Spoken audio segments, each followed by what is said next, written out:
everyone, kelas 10 Science. Hari ini kita langsung masuk aja ya untuk bab pertama kita di kelas 10-nya kamu. Itu judul materinya adalah biologi sebagai ilmu. Nah, tadi kan kita udah masuk dalam sesi perkenalan dan sesi dalam artian itu hal-hal yang kamu perlukan ketika belajar bersama dengan Lause. Nah, jadi kita langsung masuk aja, biologi sebagai ilmu. Nah, maksud daripada biologi sebagai ilmu ini adalah jadi ketika kamu kelas 10, kamu itu perlu diajarkan kenapa biologi ini tuh seperti sangat mempengaruhi kehidupan manusia, baik itu di masa sekarang, di masa sebelumnya, ataupun di masa yang akan datang nantinya. Jadi biologi ini kalau secara keseluruhannya itu tidak hanya mempelajari tentang makhluk hidup yang sekarang aja, tentang kondisi yang sekarang aja, melainkan juga kondisi ataupun keadaan yang masa lampau dan juga yang akan datang nantinya. Jadi biologi ini terdiri dari dua kata. Yang pertama adalah bios dan yang kedua adalah logos. Nah, bios dan logos ini dipadukan sehingga ketemulah dengan sebuah nama yang baru, namanya adalah biologi. Bios itu artinya adalah hidup, sementara logos itu artinya adalah pengetahuan. Jadi biologi itu pengertiannya adalah ilmu yang mempelajari tentang makhluk hidup atau ilmu yang mempelajari tentang kehidupan. Nah, kalau misalnya saya perpanjang lagi pengertian biologi ini sendiri, biologi adalah ilmu yang mempelajari tentang kehidupan masa lalu, masa sekarang, dan masa yang akan datang nantinya. Oke, kemudian kita masuk ke part yang kedua daripada biologi sebagai ilmu, yaitu adalah ciri-ciri makhluk hidup. Jadi setelah kita tahu logos itu artinya tadi adalah kehidupan makhluk hidup gitu ya. Berarti makhluk hidup ini adalah saya katakan ya, organisme yang bisa kita karakteristikkan atau dengan mengenal ciri-cirinya kita tahu kalau ini adalah makhluk hidup gitu. Nah, jadi ciri-ciri makhluk hidup yang pertama adalah bernafas, lalu kemudian yang kedua ada bergerak, yang ketiga ada peka terhadap rangsang. Peka terhadap rangsang ini ada nama lainnya adalah iritabilitas. Kemudian yang keempat ada berkembang biak. Yang kelima memerlukan nutrisi. Semua makhluk hidup itu memerlukan makanan ya. Kemudian yang keenam ada tumbuh dan berkembang. Kemudian ada adaptasi yang ketujuh, dan yang terakhir yang kedelapan ada ekskresi. Nah, kalau misalnya kamu baca-baca sumber lain, ada kok ciri-ciri makhluk hidup selain dari 8 yang saya katakan ini ya. Misalnya seperti memiliki sistem peredaran darah, terus kemudian dia juga memiliki sistem hormon dan lain-lain sebagainya ya. Itu adalah ciri-ciri makhluk hidup perkembangan dari yang 8 ini. At least yang pertama yang kita tahu bahwa makhluk hidup itu pasti membutuhkan udara, bernafas. Makhluk hidup itu sangat membutuhkan yang namanya nutrisi, makanan, baik itu berupa 4 sehat dan 5 sempurna atau apapun itu.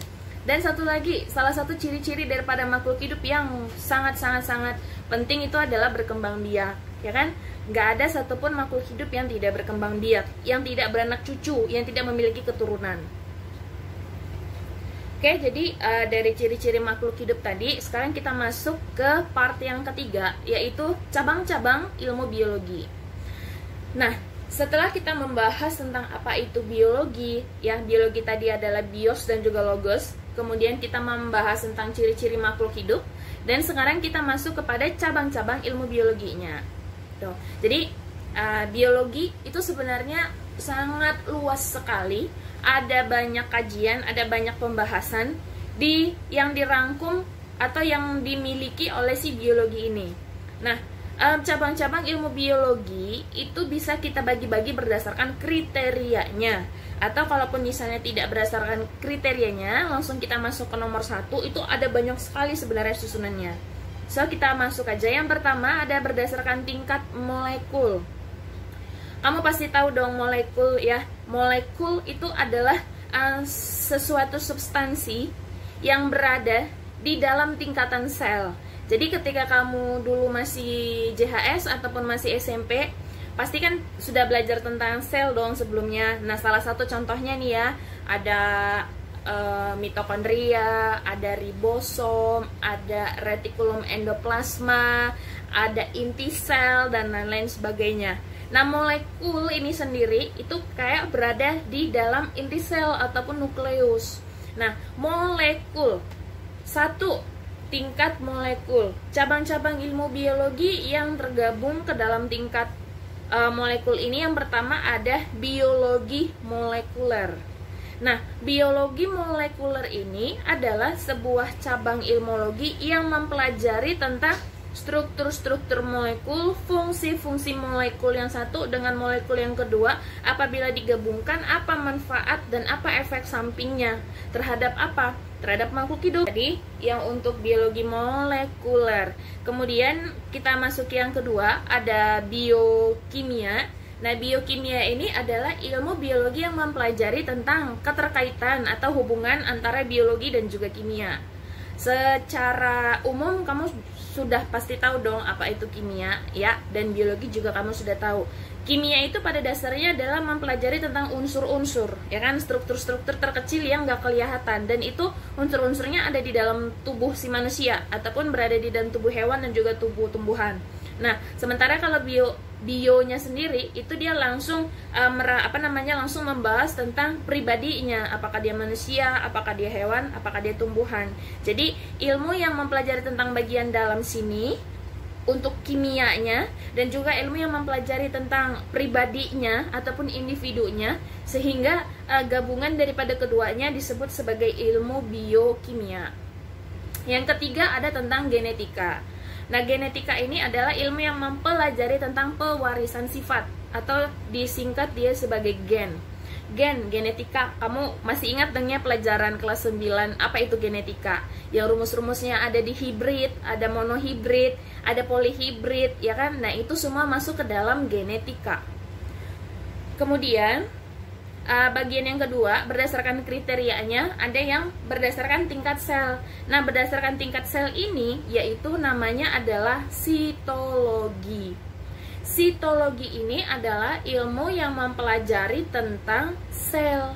Jadi, contoh-contoh sel yang seperti udah lo sebutkan tadi, kita sebutkan lagi. Ada mitokondria, ada ribosom, ada retikulum endoplasma, lisosom, membran sel, dinding sel, dan lain sebagainya. Itu dipelajari dia di dalam sitologi. Kemudian ada berdasarkan tingkat jaringan. Contoh ilmu biologinya adalah histologi. Jadi histologi ini adalah ilmu yang mempelajari tentang jaringan. Jaringan yang dimaksud di sini adalah jaringan yang menyusun struktur tubuh manusia. Nah, contoh jaringan misalnya ada jaringan kartilago, ada jaringan apalagi ya? Contoh misalnya untuk tumbuhan, ya. Contoh jaringan untuk tumbuhan itu ada jaringan epidermis, ada jaringan meristem, ada jaringan parenkim, ada lagi nanti yang namanya itu xilem, phloem. Nah, itu semua masuk ke dalam jaringan. Tuh. Terus kemudian yang keempat, berdasarkan kriterianya tadi ya, ada berdasarkan tingkatan organ dan sistem organ. Jadi dia digabung, organ dan sistem organ itu digabung.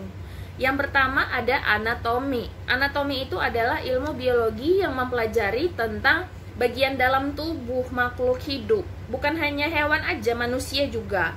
Nah, contoh misalnya, contoh yang paling simpel ini ya, dokter mau mengoperasi ibu-ibu yang melahirkan, berarti kan sesar. Nah, kenapa dokter bisa sangat mahir untuk membedah perut si ibu itu? Sebenarnya maksud lo di sini bukan karena dia seorang dokter, dia sudah ahli, bukan, tapi karena ada ilmu anatomi ini sendiri. Bahkan dokter ketika dia memotong perut si ibu misalnya di bagian sininya gitu. Nah, dokter kan harus tahu di dekat yang dia potong itu, yang dokter bedah itu apakah dekat ke lambung atau dekat ke usus atau misalnya dekat ke rektum dan hal lain sebagainya. Karena kalau misalnya salah potong atau salah bedah itu kan pasti sangat berbahaya ya. Itulah fungsi daripada anatomi. Jadi setelah dibuka nanti atau dibedah nanti perutnya, maka akan kelihatan bagian isi-isinya. Terus kemudian ada ilmu namanya fisiologi. Ini untuk tingkat organ dan sistem organ. Fisiologi ini adalah ilmu yang mempelajari tentang fungsi-fungsi tubuh atau fungsi-fungsi organ dan fungsi-fungsi sistem organ tubuh kita. Seperti itu ya. Nah, contoh misalnya berdasarkan anatomi tadi ya, anatomi kan dibedah. Misalnya kita ngomongin katak aja ya. Nah, katak ataupun kodok nanti dibedah, terus kemudian diambil jantungnya. Nah, nanti jantungnya ini akan diteliti oleh saintis atau misalnya oleh para ahli ya. Mereka akan teliti untuk mengetahui lebih jauh lagi apa sih sebenarnya fungsi daripada jantung ini, apa fungsi daripada yang lain, misalnya peredaran darah, apa fungsi dari sistem endokrin, sistem apa lagi ya, sistem hormon, sistem reproduksi. Banyak sekali fungsi-fungsi yang berada di dalam tubuh kita ini. Terus kemudian kriteria lainnya yaitu contoh ilmu terapan berdasarkan organ dan juga berdasarkan sistem organ. Yang pertama, ada namanya pulmonologi. Pulmonologi ini kata dasarnya adalah pulmo. Pulmo itu artinya adalah paru-paru. Berarti ilmu yang mempelajari khusus tentang paru-paru. Kemudian yang kedua ada kardiologi. Nah, kardiologi ini adalah ilmu yang mempelajari tentang jantung. Kemudian endokrinologi. Endokrinologi ini adalah ilmu yang mempelajari tentang sistem endokrin. Nah, sistem endokrin ini sebenarnya adalah tentang kayak hubungan antara hormon yang satu dengan hormon yang lain. Itulah maksud daripada sistem endokrin. Saya kasih contoh, misalnya hormon kan, kalau untuk hormon reproduksi laki-laki ada namanya testosteron. Kalau untuk hormon reproduksi perempuan itu ada namanya estrogen, ada progesteron, ada LH, FSH dan lain-lain sebagainya, gitu ya. Kemudian ada neurologi. Nah, neurologi ini adalah cabang ilmu biologi yang mempelajari tentang saraf. Ya, kamu tahu dong saraf ya, bagaimana yang jumlahnya itu ada miliaran di seluruh tubuh manusia. Kemudian, cabang-cabang ilmu biologi lainnya. Yang pertama ada biogeografi. Geografi adalah cabang ilmu biologi yang mempelajari tentang keterkaitan antara biologi dan geografi. Geografi ini kan mempelajari tentang tanah, mempelajari tentang struktur di bawah ya, bumi maksud saya, tentang bumi gitu. Sementara biologi ini tentang makhluk hidup. Nah, ada kajiannya, ada ilmu yang membahas tentang hubungan makhluk hidup dengan bumi ini. Itu disebut dia sebagai biogeografi. Kemudian ada yang namanya ekologi. Ekologi ini adalah hubungan antara makhluk hidup dengan lingkungannya. Jadi ini hampir sama seperti ekosistem ya. Cuman kan ekosistem ini hanya sebatas tempatnya, hanya sebatas hubungannya aja, mempelajari hubungannya. Tapi kalau ekologi ini dia udah sampai ke ilmuannya, ilmu yang mempelajari segala aspek tentang makhluk hidup dengan lingkungannya. Ada juga yang ketiga, taksonomi. Taksonomi ini adalah ilmu yang mempelajari tentang pengelompokan makhluk hidup, dikelompok-kelompokkan makhluk hidupnya, baik berdasarkan persamaan makhluk hidup ataupun berdasarkan perbedaan makhluk hidup. Masih ingat ya? Nah, jadi kan contoh daripada taksonomi ini sendiri, makanya ada kingdom animalia, kingdom plantae, kingdom monera, kingdom fungi, kingdom archaebacteria dan eubacteria. Nah, jenis-jenis contoh-contoh kingdom yang barusan Lausa katakan itu nanti akan kita bahas di kelas 10 juga. Kemudian ada yang namanya itu virologi yang keempat. Virologi kan kata dasarnya adalah virus, berarti ilmu yang mempelajari tentang virus. Mikrobiologi adalah cabang ilmu biologi yang mempelajari tentang mikroorganisme. Nah, jadi misalnya nih kayak virologi kan sebenarnya itu tentang yang kecil-kecil ya, tentang virus. Mikrobiologi juga tentang yang kecil-kecil, namanya aja mikro. Berarti kan untuk mempelajarinya dibutuhkan mikroskop. Apa perbedaan antara virologi dengan mikrobiologi? Jelas beda. Kalau virologi itu kayak khusus membahas tentang virus.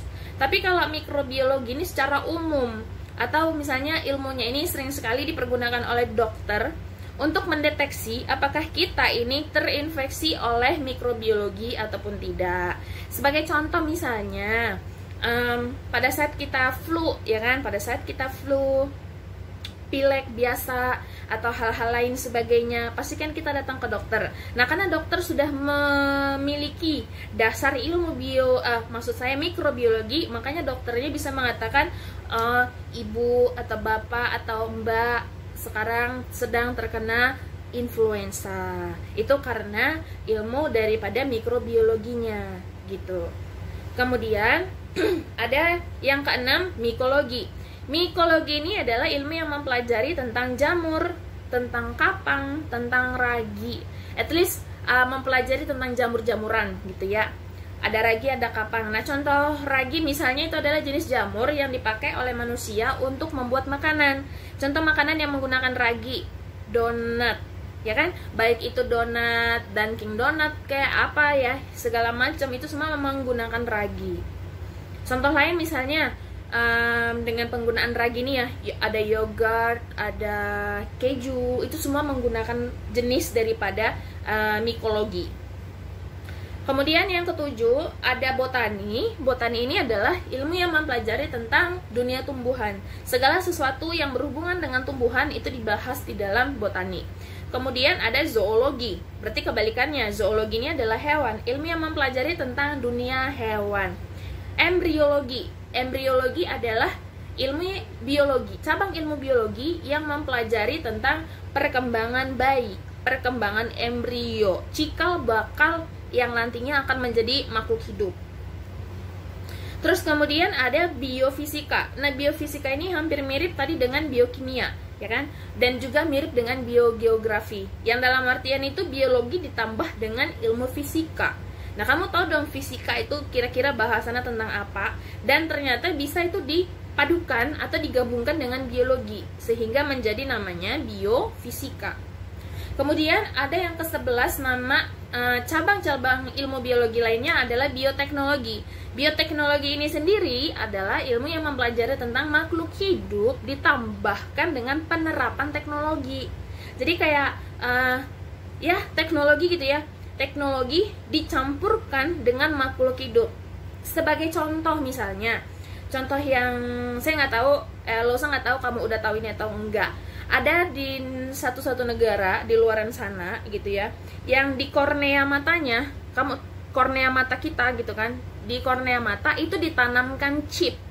Tujuannya untuk apa? Jadi kayak pada saat seseorang melakukan kesalahan atau saya misalnya di matanya Lausa itu ditanam chip untuk merekam gambar yang ada di sekitar gitu ya. Ada seseorang yang ingin berbuat jahat dengan saya, maka saya tinggal mengedipkan mata 2 kali secara bersamaan, tik-tek seperti itu. Maka nanti chip yang ditanamkan di dalam bola mata saya, di kornea saya, itu secara otomatis dia akan ngerekam gitu. Nah, itu contoh yang sekarang ini ya. Dan masih banyak lagi yang lainnya. Ada juga di satu negara, cuman Losa lupa itu di negara mana, di tangan sininya, di sininya itu ditanamkan chip juga. Cuma chip yang ditanam di sini adalah untuk payment, maksudnya mode e-commerce ataupun pembayaran apapun itu. Kalau di Indo kan misalnya kayak ada OVO, ada Dana, ada apa lagi ya, pokoknya mode pembayaran gitu ya. Jadi ketika misalnya Lausa nih di tangan saya ditanamkan chip gitu, nanti itu operasi dibuka, ditanam di sini. Terus kemudian saya mau beli sepatu nih, tapi sepatunya lumayan mahal gitu kan, dan saya nggak bawa duit cash, nanti tangan Lausa itu langsung aja di scan di mesinnya mereka. Saya juga nggak tahu jenis mesinnya kayak mana. Misalnya ini jenis mesinnya, nanti tangan saya tinggal di tapping aja, tap kayak gini atau di tap kayak gini, terus nanti mereka akan scan barcode gitu. Saya juga nggak tahu gimana ceritanya, pokoknya di sininya itu ditanam chip. Nah, itulah salah satu contoh daripada bioteknologi. Itu kan teknologi-teknologi yang agak lumayan ekstrim ya. Nah, contoh bioteknologi yang ramah lingkungan atau dalam artian kamu sendiri pun mungkin mengkonsumsinya. Ada yogurt, ya hampir sama seperti yang Losa katakan tadi ya. Ada yogurt, kemudian ada keju, ada susu, kemudian ada jenis obat-obatan. Terus kemudian bagi orang-orang yang suka minum wine, terus kemudian Jack Daniel atau misalnya jenis miras-miras yang lainnya, itu semua adalah peranan daripada bioteknologi. Yang paling simple, tempe tuh. Kemudian yang ke-12 ada paleontologi. Nah, paleontologi ini adalah ilmu yang mempelajari tentang fosil. Jadi kayak itulah alasannya kenapa dinosaurus yang sudah punah sebenarnya ratusan atau mungkin miliaran tahun yang lalu, tapi sampai detik ini rangkanya, susunan tubuhnya atau mungkin suaranya itu bisa ditimbulkan kembali oleh para saintis. Kenapa bisa? Karena mereka ini menganut keilmuan paleontologi. Mereka suka sekali yang berhubungan dengan masa-masa lalu. Seperti itu ya maksudnya. Nah, tingkat organisasi kehidupan itu maksudnya adalah mulai dari struktur yang paling kecil sampai kepada struktur yang besar sekali yang ada di dunia ini. Tingkat organisasi kehidupan kita mulai dari yang paling kecil atau dari tingkatan yang paling rendah. Tingkatan yang paling rendah itu sebenarnya adalah sel, sebenar-benarnya ya. Tapi ternyata di dalam sel ini itu ada dua komponen lagi penyusunnya, yaitu molekul, dan di bawah molekul tuh ada atom. Kamu tahu dong atom kayak mana kan? Dan juga molekul yang tadi juga sudah beberapa kali Lausa ceritakan. Jadi tingkat dari yang sel itu ternyata ada perkembangan terbaru. Tingkat organisasi kehidupan yang paling rendah adalah atom. Di atasnya atom ada molekul. Di atasnya molekul ada tingkat sel. Di atasnya sel ada jaringan. Di atasnya jaringan ada organ. Di atasnya organ ada sistem organ.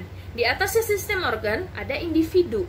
Nah, selesai sampai individu ataupun organisme satu maksud saya, maka kumpulan dari beberapa organisme yang sejenis akan membentuk populasi. Kumpulan dari beberapa populasi akan membentuk community ataupun komunitas. Kumpulan dari beberapa komunitas akan membentuk ekosistem. Kumpulan dari beberapa ekosistem akan membentuk bioma. Nah, bioma kan ada banyak ya. Ada bioma tundra, ada bioma taiga, savana, dan lain sebagainya. Sekarang kita masuk ke part yang terakhir untuk sesi pertama, yaitu tentang manfaat ilmu biologi. Jadi setelah kita pelajari tadi apa itu pengertian dari bios dan logos, ciri-ciri makhluk hidup, cabang-cabang ilmu biologi, kemudian tingkat organisasi kehidupan, sekarang kita membahas tentang apa itu manfaat ilmu biologi. Nah, manfaat ilmu biologi ini bisa kita buat menjadi 4 part lagi atau 4 bagian. Yang pertama berdasarkan bidang pertanian, bidang industri, bidang peternakan, dan yang terakhir adalah bidang kedokteran. Yang pertama adalah bidang pertanian. Untuk bidang pertanian ini sendiri, salah satu manfaat biologinya adalah untuk meningkatkan produksi pertanian. Nah, gitu ya. Makanya kan ada sarjana pertanian tuh. Nih, jadi yang sarjana-sarjana pertanian, Kementerian Pertanian juga. Nah, itu semua pembahasannya adalah bagaimana caranya untuk meningkatkan produksi pertanian, baik itu secara wilayah nasional ataupun secara provinsi gitu. Terus kemudian yang kedua, ditemukannya bibit unggul. Kalau dikatakan dia dengan bibit unggul, itu berarti sudah ada teknik di dalamnya. Misalnya untuk padi ya. Contohnya untuk padi kan itu boleh kita katakan sebagai tumbuhan musiman ya. Musiman maksudnya itu apabila lagi datang musim hujan sehingga mengakibatkan banjir, nanti padi itu bisa petani bisa gagal panen.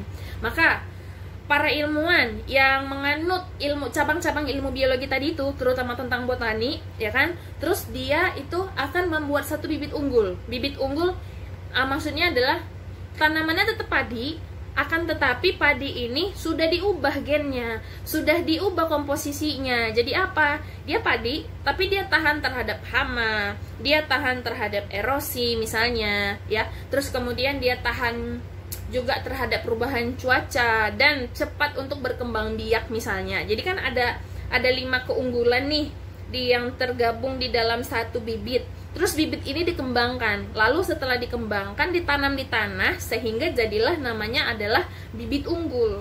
Itu ya maksudnya bibit unggul ya. Dia berbeda dari spesies-spesiesnya yang lain.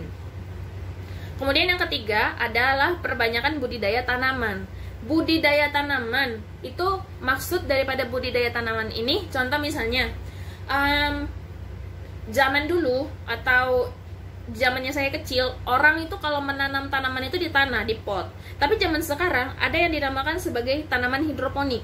Jadi kayak tanaman itu ternyata nggak selamanya harus pakai tanah, bisa kok diganti misalnya dengan air, atau misalnya diganti dengan itu saya lupa namanya apa, tapi dia itu kayak ranting-ranting pohon ya, serbuk-serbuk warnanya hitam, itu pengganti tanah juga gitu. Atau nggak langsung di tanah, tapi dia ditaruh di pot-pot kecil dan itu digantung-gantungin di langit-langit rumah atau di mana gitu ya. Itulah yang dimaksud dengan perbanyakan budidaya tanaman.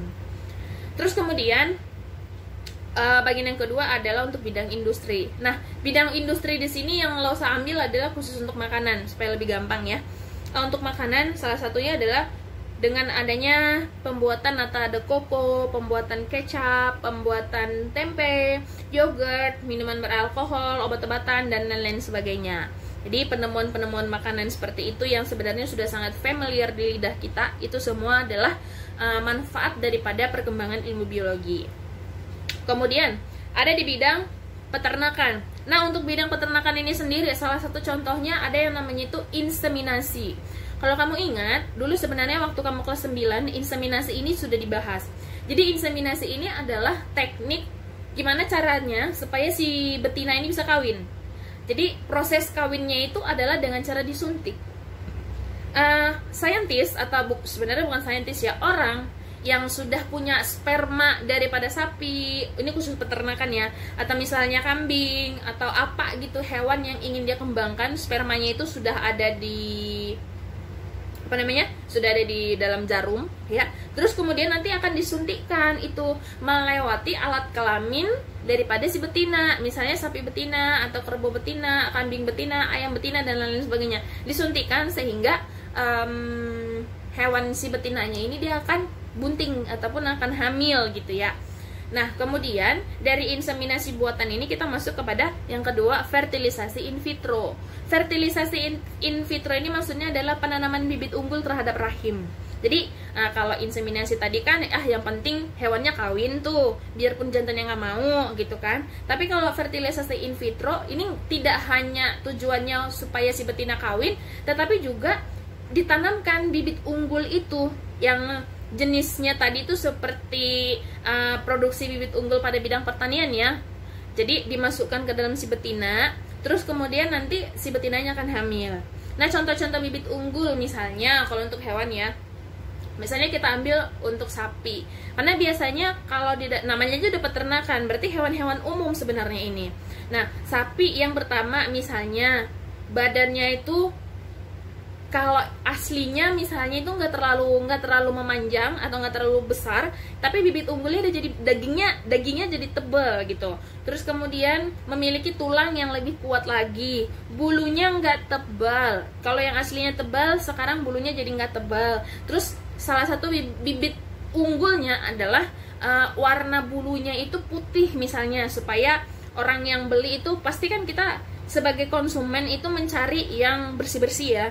Kalau kita ngeliat sapi yang warnanya itu putih, pasti kita ngeliatnya kayak lebih enak ketimbang sapi yang warnanya itu coklat kehitam-hitaman atau coklat keabu-abuan. Itu ngeliatnya kayak jorok banget sih itu sapi. Makanya kayak banyak orang di luaran sana yang mengembangkan teknik fertilisasi in vitro ataupun bibit unggul ini sendiri, itu dibuat sapinya itu warna bulunya atau warna kulitnya itu putih gitu. Nah, jadi dari kompleksitas bibit unggul tadi itu ditanamkan di dalam rahim si betina, maka si betinanya pun akan hamil. Dan yang terakhir adalah di bidang kedokteran. Nah, untuk bidang kedokteran ini sendiri, yang pertama ada transplantasi. Transplantasi ini kan nama lainnya adalah pencangkokan.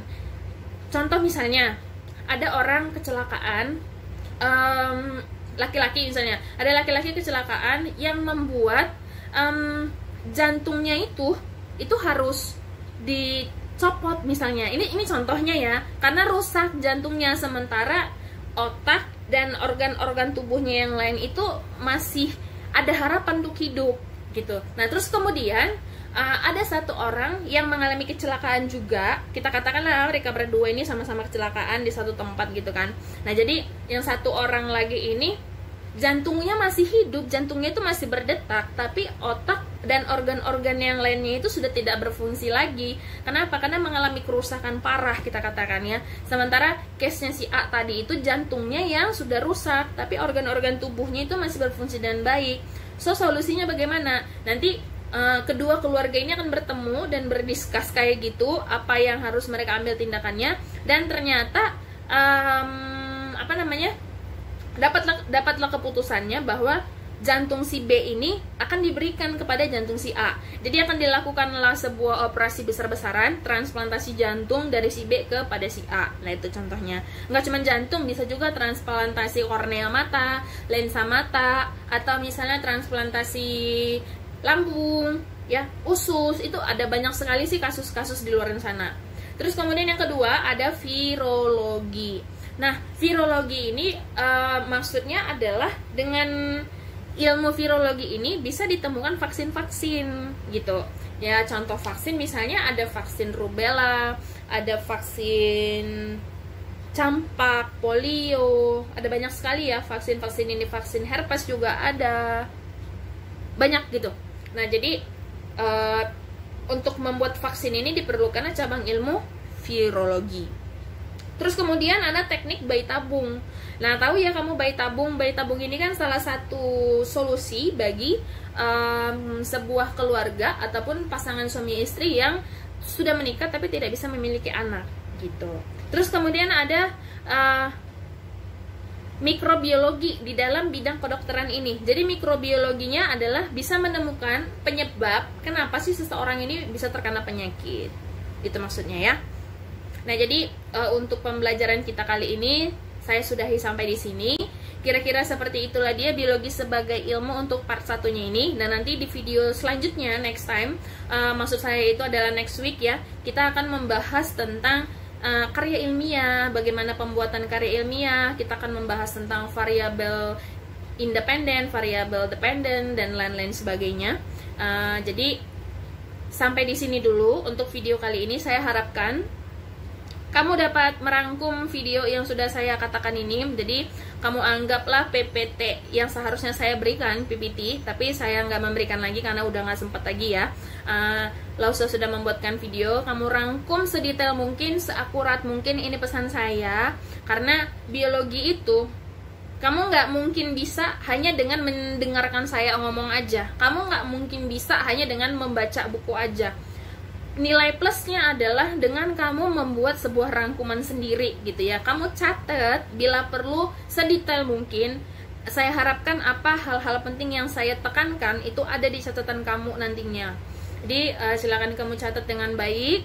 Bila perlu kamu ulangi lagi videonya. Tujuannya adalah supaya kamu lebih paham lagi terhadap materinya. Lalu kemudian itu aja sih ya.